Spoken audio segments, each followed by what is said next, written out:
Welcome back into the GSMC Sports Podcast, as today we are going to be continuing to preview the upcoming NFL season for all 32 teams, and today we are covering the Cincinnati Bengals. And the Bengals last year had a pretty weird season where coming into the year, we saw Joe Burrow suffer a calf strain that was really impacting him early on. Now, he was able to play the games early in the season, but it was very clear, anytime they cut to him on the sideline, he was using that massage gun. And, having it be on, I believe it was his right leg, the leg that you're trying to power off of in terms of being a right-handed quarterback coming from behind, it was pretty devastating for him early on. Mobility was a big issue, and like I mentioned, just the overall throwing power, I do believe, was impacted by the fact that he wasn't able to plant off of his back foot quite as much. But, things only ended up getting worse, where he ended up having that wrist injury that he suffered in week 11 against the Baltimore Ravens that took him out for the rest of the year.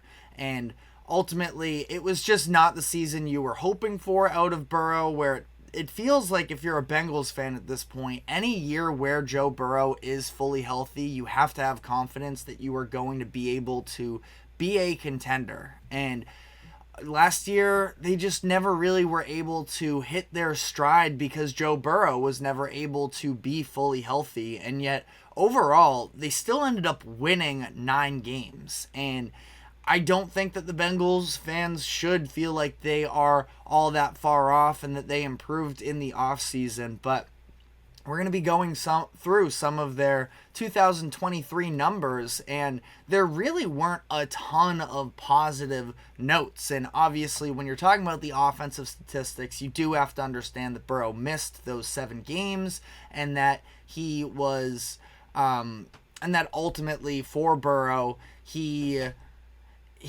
because of the fact that he was gone, the passing statistics were significantly down. But even that being said, that definitely wasn't all of it, and it's going to be difficult for the Bengals to try and rebuild all of that up in the first place. Finding that momentum again, it doesn't help that their offensive coordinator in Brian Callahan left them this offseason. He received the head coaching job offer for the Tennessee Titans, so they end up replacing Callahan with Dan Pitcher, who has been the quarterback's coach for the past few seasons. So ultimately a pretty good job replacing him, I would say.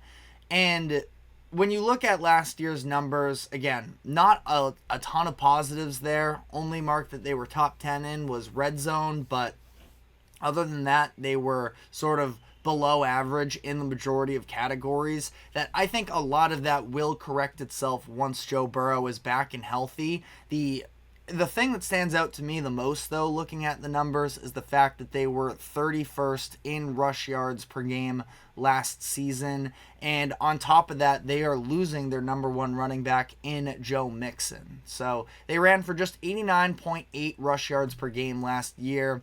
Joe Mixon, they end up trading him, signing Zach Moss as his replacement as the running back 1.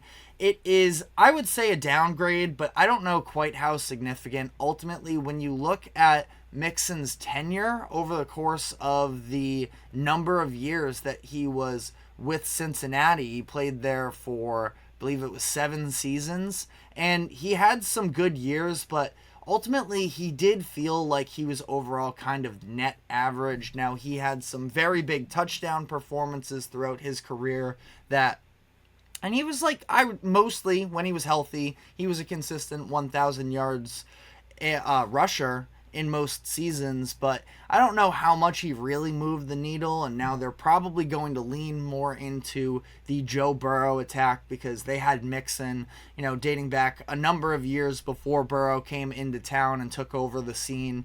But Joe Mixon is definitely a loss for them. Now, ultimately shaping out their new depth chart at running back as things currently stand, it's Zach Moss, and then it's Chase Brown, Travion Williams, and Chris Evans. A number of names that have showed some promise.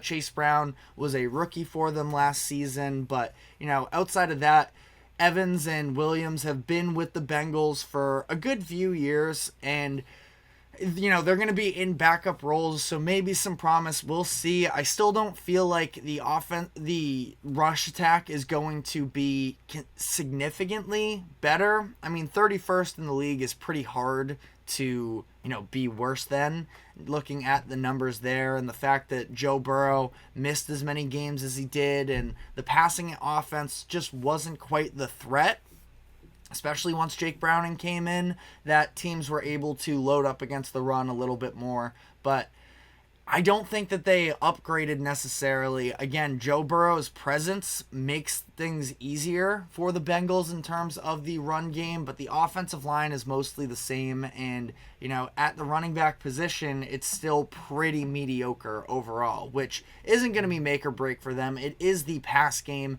that their offense is going to be very predicated on. I want to briefly touch here on T. Higgins, who obviously it's been a very noisy offseason for him, considering the fact that he was franchise tagged and the two parties weren't able to come to a deal. Higgins was frustrated with that, requested a trade at one point, but I think that ultimately they're going to come to terms that Higgins realistically just did not have the trade value that would have been worth it for the Bengals, coming off of the worst statistical season of T. Higgins' career. And for him, he just doesn't really have all that much leverage. He's going to go play with a quarterback in Joe Burrow that is top 3 in the NFL, in my opinion. Definitely top 5 and when healthy. And ultimately, he should see his numbers come back, and this can probably be a symbiotic relationship, at least for this year, where Higgins can build up his value again and ultimately get paid next offseason. So I think he's going to be there.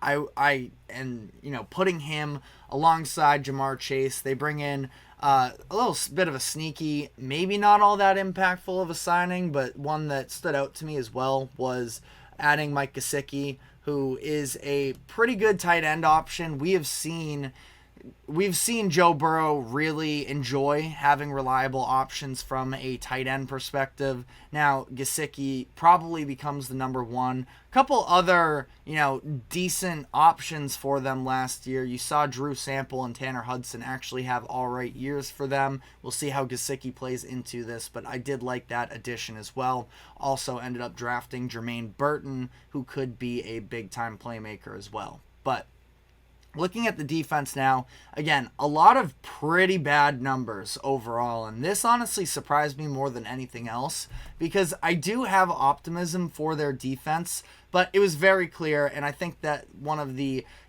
biggest issues for them was the fact that their secondary was just so young last year with the losses that they had suffered the past couple years of Jesse Bates going to Atlanta and having Von Bell leave them as well for Carolina.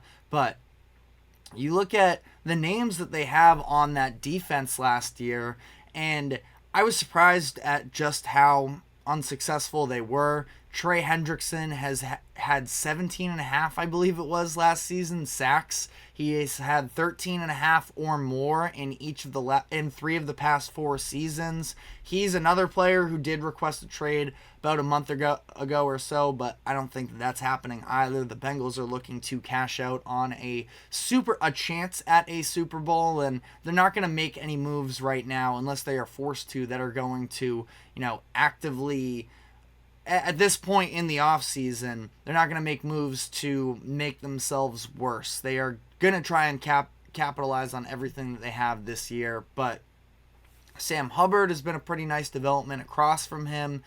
They add Sheldon Rankins this offseason from a D tackle.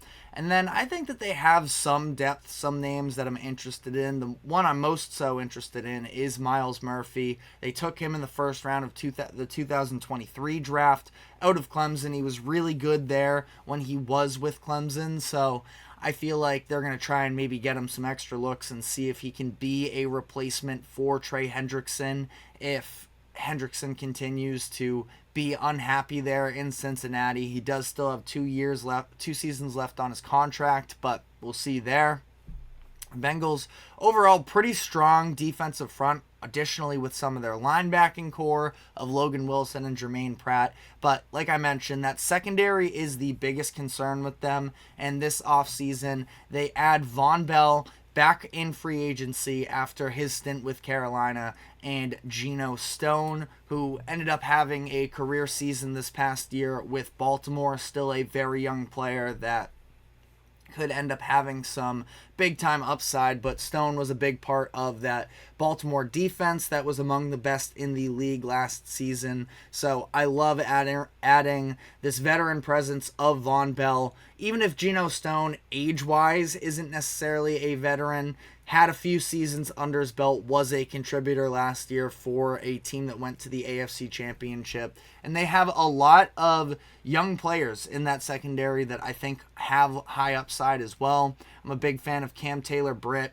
And then at cornerback, they have a couple other young guys, Jordan Battle, DJ Turner, Dax Hill, all players with potential that they've drafted in the first 2 days of the NFL draft within the past 3 drafts. So a lot of upside players, but again, a good amount of inexperience. And I do like them also having Mike Hilton there. So I think that Hilton and Bell can be a combination of options in that secondary that can, help organize the group a little bit better. But looking at their schedule, I think that ultimately, pretty good, all things considered. I talked about this with the Ravens last week, that when you were talking about having a team in a division that is as strong as the AFC North is, that it's not often you're going to come across an easy schedule, but Sharp Football Analysis has this as the 6th easiest schedule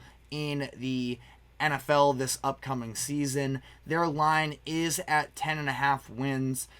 Biggest games probably, especially if you're looking at the out of division matchups, it is week 2 against the Kansas City Chiefs on the road in that one. It's week 8 on the road against the Philadelphia Eagles, and it is week 14 on the road against the Dallas Cowboys. Now, outside of that, out of division opponents aren't all too bad. You have the Patriots, the Commanders, the Panthers, the Giants, all of these different teams that just aren't all that threatening to a team like the Bengals. So I think that they're going to have a big time bounce back season, specifically so looking at the damage they could potentially do in the postseason. But I have my record prediction for them at 11-6. Their line is 10.5, so I have them slightly over here.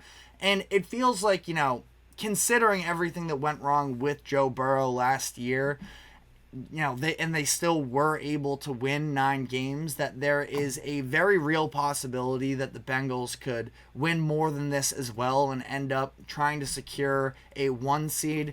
Looking at the teams that we have already done our predictions for up to this point, I think that they are right in that conversation. I have the Bills and the Ravens also with 11 wins. So they're going to be, in that sort of competitive nature at that point. You look at the AFC last year, 4 teams with 11 wins. 12 is what got it done, I believe. Let me double check on that note, but I believe it was 12 wins for the Ravens that was able to get it done in the AFC last year to lock down that 1 seed. So, it was 13 actually that they won. Somebody's going to have to sort of pull ahead. I feel like there are a lot of very talented teams at the top of the AFC, and the Bengals are going to have a very good chance to perform at that level. But let me know what you agree with, disagree with. I feel like 11 wins is fair. And again, if there is any team that I think could sort of skyrocket from preseason expectations, the Bengals, if they are able to, round out that defense a little bit better. I still have some concerns there, but I do think that there's a lot of potential there with that defense. And then just seeing what Joe Burrow looks like next year as well, because, I don't want it to be the case that the And I think that the injury thing with Burrow can be a little bit overblown at times, but it'll just be nice to see, at some point soon if Joe Burrow is able to string together a number of healthy seasons. But again, let me know what your thoughts are. Have the Bengals at 11-6. We're going to be taking our next break of the show, and we are going to be diving into Team USA's close call over the weekend against South Sudan, where they had to pull off a comeback in order to win that game and what could have been the biggest upset in Team USA basketball history. So we are going to break all of that down. But first, we're going to be taking a quick break. Don't go anywhere. We will be right back.